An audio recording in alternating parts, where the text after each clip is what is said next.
Hello there everyone, you've tuned in uxwbill, and in this particular video we're going to be taking a look at a fake security camera with a twist. Why did I buy a fake security camera? Well, to make a long story at least a little bit shorter, I've been batting around the idea for a while now to possibly build a Raspberry Pi based security camera.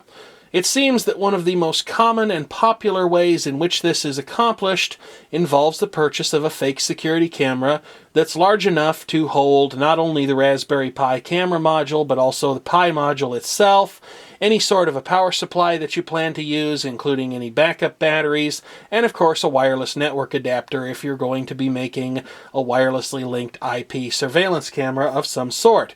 It seems that unfortunately making a Raspberry Pi security camera actually costs a pretty fair bit of money. And that's just more than I can justify spending right now.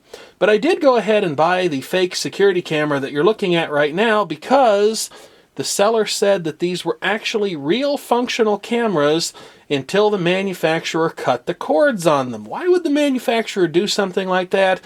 Well, it's anyone's guess, of course, but my guess is that it might have had something to do with these being leftovers from a production run that they didn't feel they could sell. Perhaps they were going to write them off on their taxes, and in order to do so, they had to render them non-functional. Fortunately for us, they rendered them non-functional in a very easily reversed fashion. As the seller told me at the time, they just cut the cable. Now, I don't know if you can still buy cameras like this, and I do think they are kind of expensive for what you get, although it is a real security camera, at least in theory. But if the seller in question should still have any of these left, I will go ahead and post a link where you can buy them in the video description. So as always, do check that out so as to ensure that you have the most accurate and up-to-date information. With that said, let's go ahead and take a look inside this thing and see just what we might be dealing with here. You can see there's a camera module right in the front that's facing us. It even has some IR illuminator LEDs along the bottom edge. We'll get more into that in just a moment. But for now, I want to go ahead and take a closer look at this cut cable because I can definitely see a few wires peeking out of here. And I have an idea that may or may not work. I've been taking classes in the exciting field of HVAC, heating, ventilation, and cooling. Well, it's close enough anyway, even if it's not the exact definition of the acronym. And in doing so, I've had to take a few basic electricity and electrician-style classes along the way.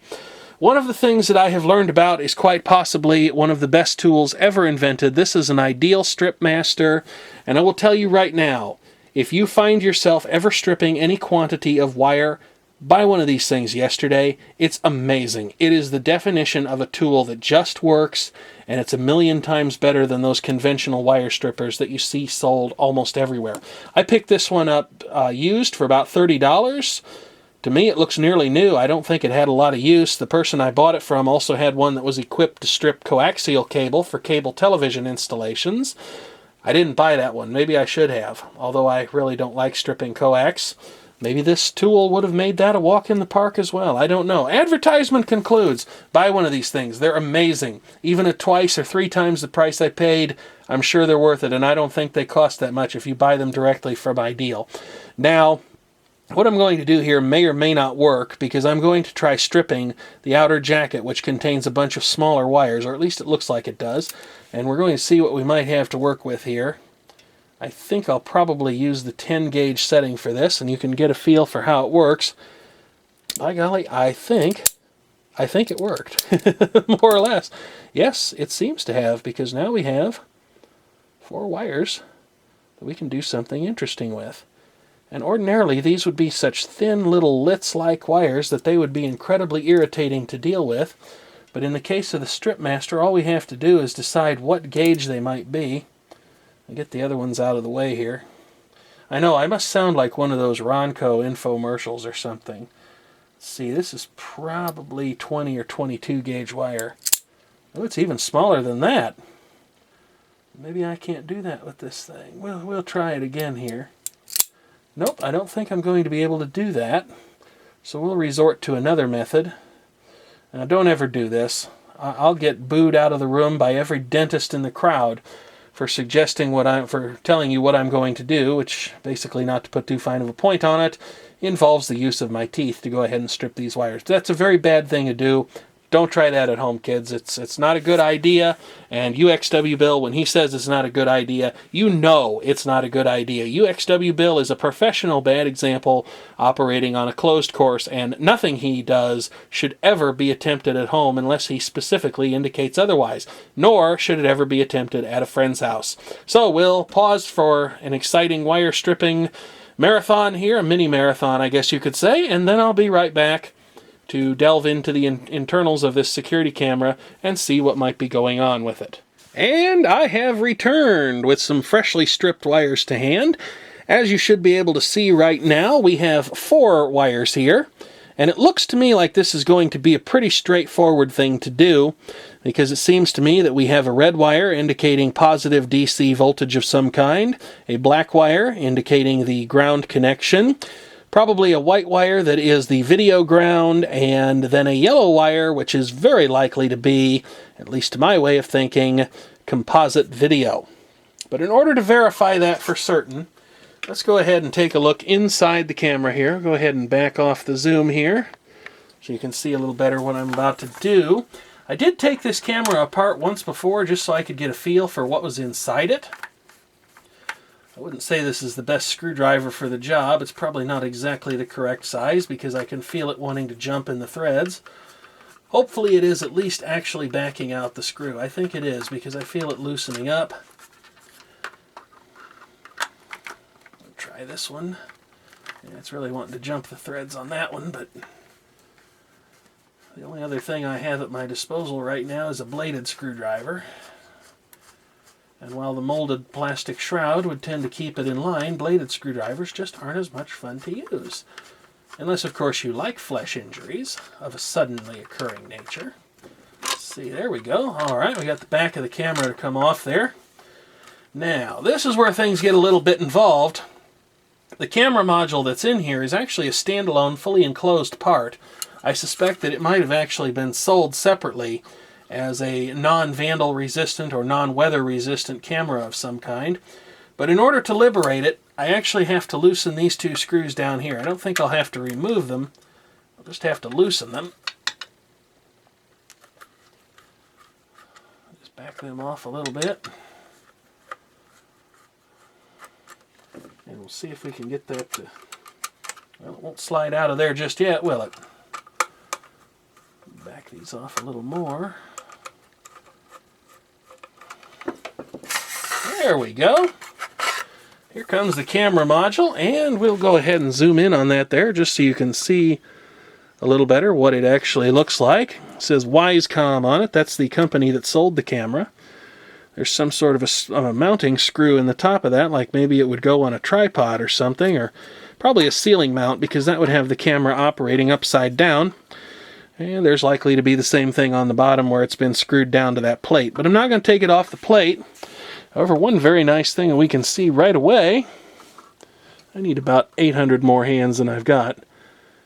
It's very interesting to note that this is called out as a black and white CCD camera, but rather nicely, they've given us, it was very nice of them in fact, to give us a legend indicating what the various pins in the connector do. Pin 1 being plus 12 volts, pin 2 being video, pin 3 being audio. That's interesting. This camera has audio capabilities. Evidently I was wrong. There's not a video ground in here, assuming this camera really does capture audio. And then pin number 4 is the ground for both power, audio, and video signals. So I'll tell you what we can do here. We can actually prove that out with a multimeter. Go ahead and zoom the camcorder back out here once again, and then we'll try to find the multimeter. This is just one of those little cheap DT830 jobs. But it will do the job if you listen carefully, because this one actually has a built-in beeper. There we go. I'll try to put that nearer to the camcorder so you might be able to hear it a little bit better. This is probably going to be a little bit fiddly to do. But we'll try to find out which connector is which here, rather than just assuming and ending up making camera toast.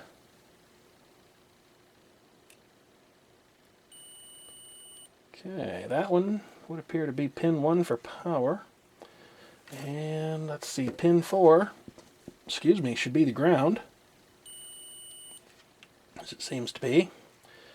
Yellow is supposed to be composite video, and that's pin 2.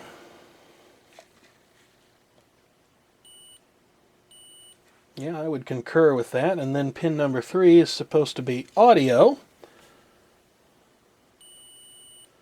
So I think we're probably ready to give this thing a try. See if it actually works. See if it's a good camera or if it's just a piece of junk. I actually got a video monitor sitting right over here with which to make our test.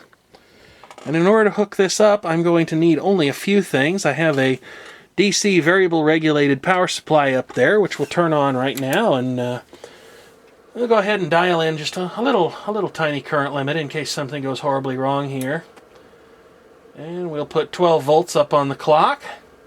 Should be exactly what this thing wants. Now we need some jumper wires here.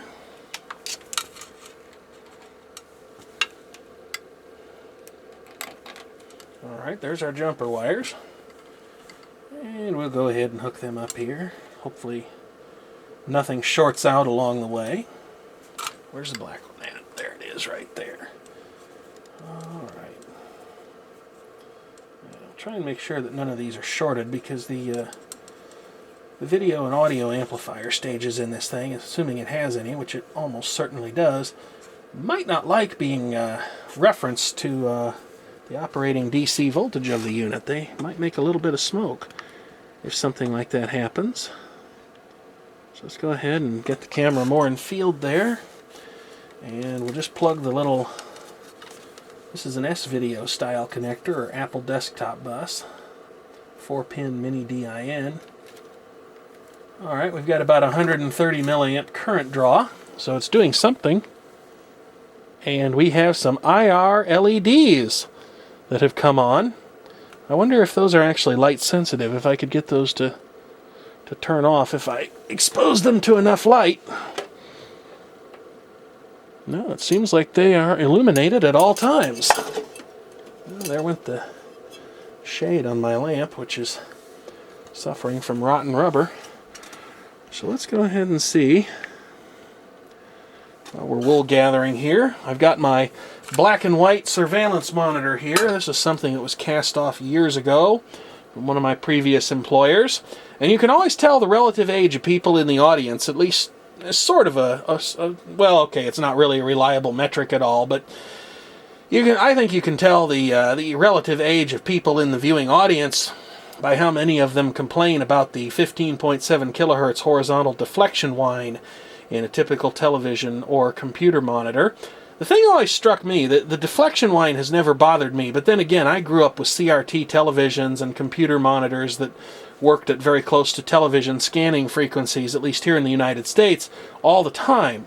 But the one thing I will admit to having found surprising is how much louder the computer monitors are than televisions. Even small televisions don't whine anything as loudly as, say, a CGA monitor does. So we'll go ahead and turn this on, and again, I don't know how much audio frequency response the Canon FS200 camcorder has at the top end of the audio frequency range, 20 Hz to 20 kilohertz. I've heard some reports that there's basically nothing above the 10 kilohertz mark, but we're going to find out when we turn the monitor on here. Yep, I can definitely still hear that deflection whine, but again, I don't find it to be pesky like some people do. And I've attached a cable to the back of the monitor here. So let's just see what, if any, kind of video we're getting. I expect this will be a little bit fiddly, but we'll hook up the lead over here. Okay, we're not getting anything there, and we're not getting anything there. Well, let's try the white connection. Of course, I am assuming this monitor works, and I certainly thought that it did. But before we give up hope, we'll try adjusting the picture controls, because it's been... Okay, there's a raster. Got dirty controls.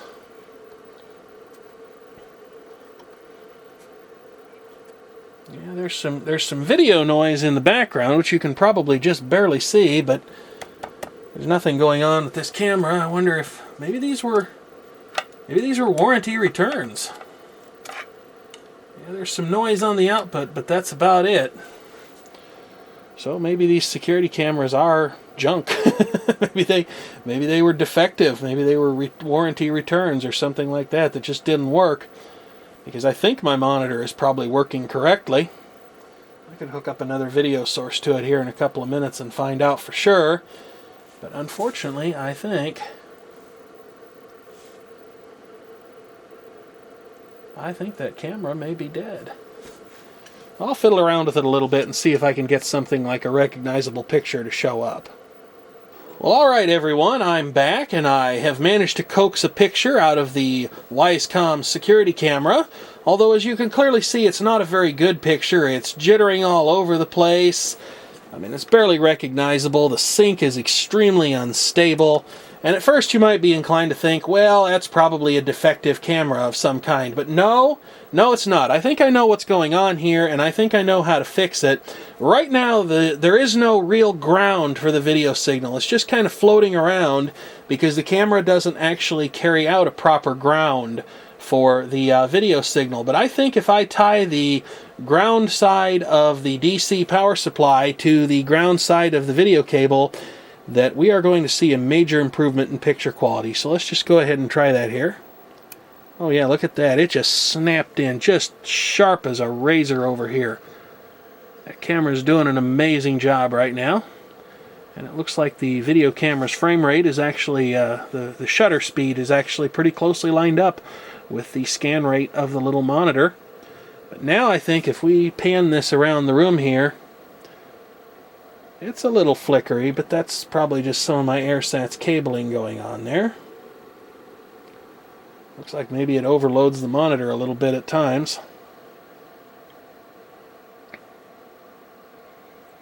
But that's not a terrible picture.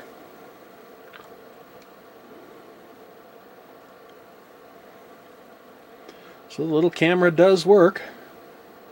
I'm also curious if it is really a black and white camera. I'm sure it probably is. Oh, look, there my ground just popped off. Try to do that on a 1/4-inch plug. It's not the best idea in the world, and it's not that likely to stay attached, but it's what I could find.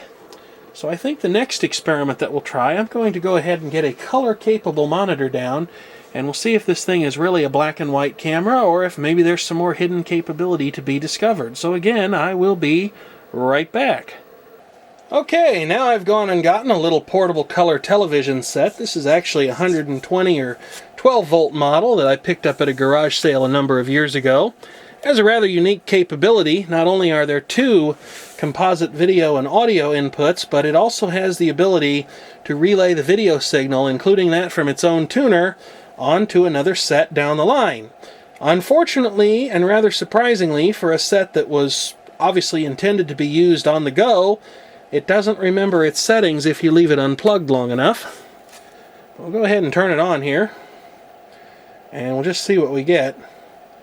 I'll probably have to cycle through video settings because they never stick. Turn that down to a slightly more sensible value so it's not hilariously overloading the camera. As you can see, that also confirms that it's a color TV. We'll turn the volume all the way down because we don't need that. I don't think it has on-screen display for the volume. And then we'll switch over to video mode. And we'll just see what we've got. And I think that what we're going to find is that it really is a black and white security camera. Not that I expected any differently. I didn't expect they were playing that fast and loose with the specifications. So even if I decide to convert this particular enclosure to contain a Raspberry Pi video camera, it looks like I got a perfectly good little black and white surveillance camera out of the deal that I could use somewhere else, probably indoors. After all, you don't need color for surveillance. And as this thing has an adjustable ring on it here around the lens, you can actually control the focus. If I wind this out a fair ways, you might be able to tell that the picture is getting very, very blurry. Can't hardly see anything anymore. But if I wind it back in, picture starts getting clearer and clearer, and I think I can actually get this to focus. It may not focus down that close, and those IR LEDs are not helping matters. So it's not really Let's cover those up. It's got a better ability to focus. I'm about 3/4 of an inch from the front of that camera right now. And if I cover up the IR LEDs with my finger so they don't drive the exposure completely batty, I have to play with the focus ring a little bit more. But I can get that to focus in very tight. So I suppose if you want to do some sort of high-tech inspection on a regular television monitor, that this camera wouldn't be a bad choice. So, how's that for interesting? I certainly thought that it was.